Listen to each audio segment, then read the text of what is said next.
All new from the night team, the relentless cold has hit the UofL campus. Major flooding inside one of the school's best-known concert halls.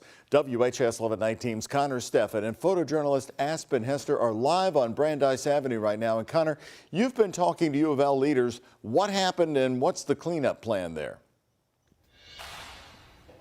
Well, Doug, as you can tell, an unfortunate situation because of this winter weather.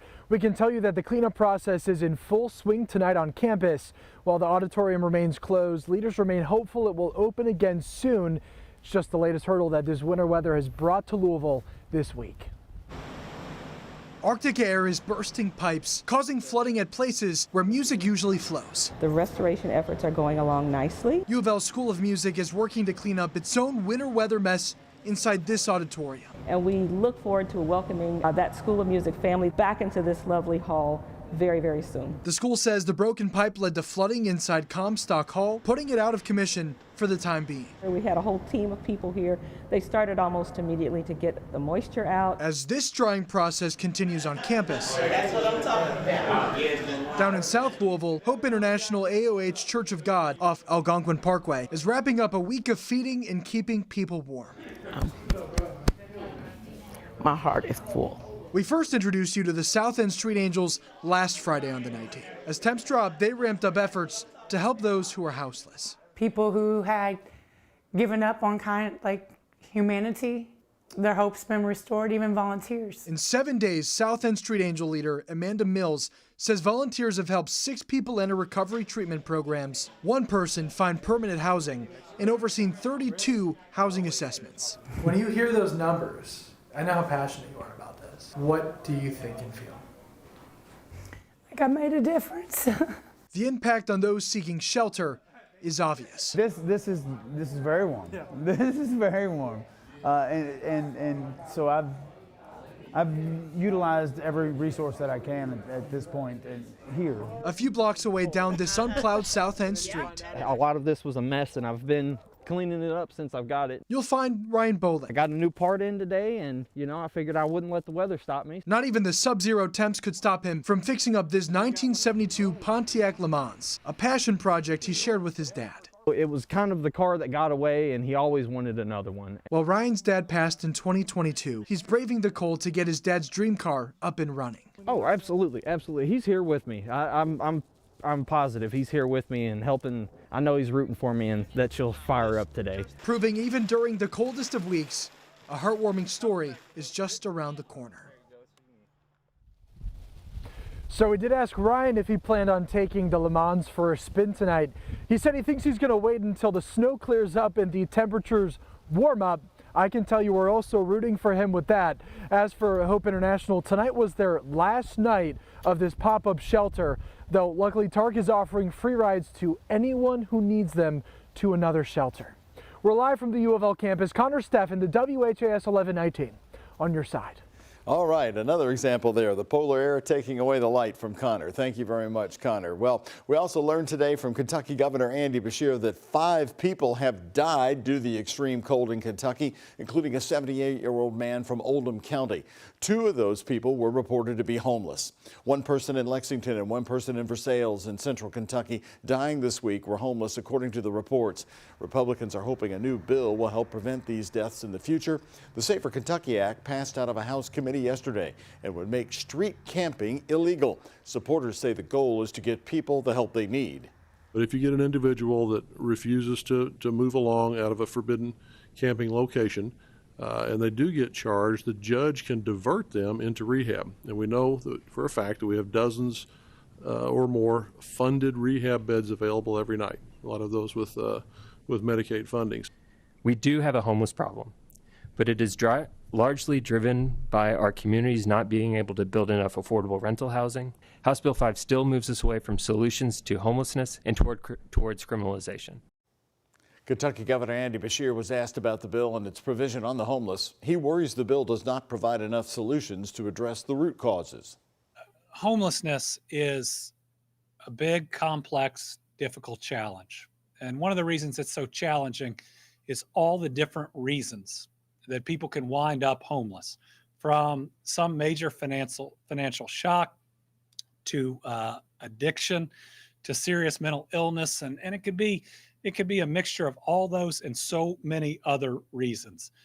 What that means is just one approach doesn't work for quote unquote solving or addressing the challenge.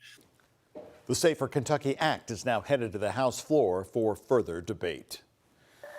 Updates tonight: a semi carrying pickup trucks today caught fire in downtown Louisville on I-65 northbound. I-65 is back open after the semi carrying Ford pickup trucks caught fire near the hospital curve. This photo sent to us by viewer Tommy Russell showing the fire up close on the interstate. Officials closed all lanes at about 11:30 this afternoon, reopening at least 2 hours later. No one was hurt, according to Louisville Fire. Louisville Fire's Bobby Cooper, who took that last photo, tells us a fire in the brakes of the semi ignited and spread to one of the pickup trucks and then to the others. It's the second large vehicle fire we've seen this week on interstates, impacting interstate travel. A semi driver died after the 5-vehicle crash outside the Cochran Hill Tunnel on I-64 this week. Happening today in the Shelby Park neighborhood, police sweep into a home and arrest a murder suspect who's been on the run. 33-year-old Maurice Byers is in jail tonight and heading to a courtroom in the morning. He's accused of killing Amanda Miller in the parking lot of the East Broadway CVS store. WHAS11 team's Taylor Woods has the story. And Taylor, police say the public came through with an anonymous tip on this. Yes, Doug. Last week, Amanda Miller's family were seeking the public's help to find Maurice Byers. And when we sat down with them a week ago, they said Amanda Miller was trying to break up with Byers in May of 2023. That's when her life was taken away. She was our everything. He took our life. He took our breath away from us. Just a week after looking for answers, Amanda Miller's mother, Valerie Garrett, finally has some justice. Louisville Metro Police say an anonymous tip led to the arrest of 33-year-old Maurice Byers, who is now behind bars for murder and robbery. Police say Byers is responsible for shooting 37-year-old Amanda Miller in a CVS parking lot May 29, 2023. Miller was rushed to the hospital and later died. Just in homicide cases in general, people have to talk to us first to solve these things, and that goes the same with apprehending individuals. We depend on the public heavily for information.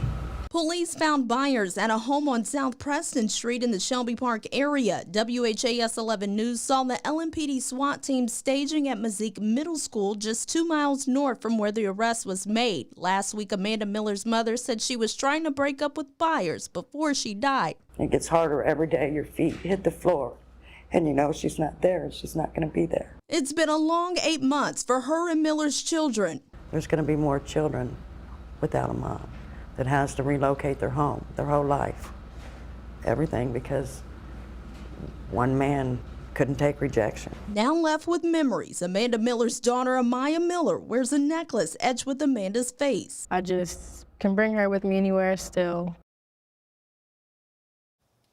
And Byers will be arraigned tomorrow morning at 9 a.m. And after the arrest, in a statement, Metro Police thanked the community who made the arrest a reality, furthering the cause of achieving justice for Amanda Miller and her loved ones. In studio, Taylor Woods, WHAS 11 Night Team, on your side. Taylor, thank you. Louisville Metro Police also arresting a man who's being called a repeat street racer in Louisville and other cities. And he's charged tonight with street racing and doing donuts in a Louisville park. His car traces back to an intersection takeover on New Year's Eve in Cincinnati, where shots were fired. In court records, investigators say Quincy Waddell was seen on security footage last September doing donuts at an intersection in Louisville's Shawnee Park. According to the video, he was driving a Dodge Charger with several people in the car.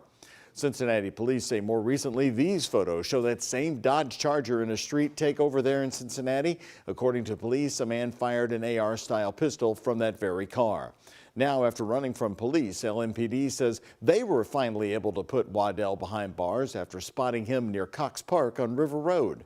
There was no police chase, there was no violence, there was no fighting. We were able to take a car, 2 firearms, and 200 rounds of restricted ammo out of the community without any type of escalation or need of force.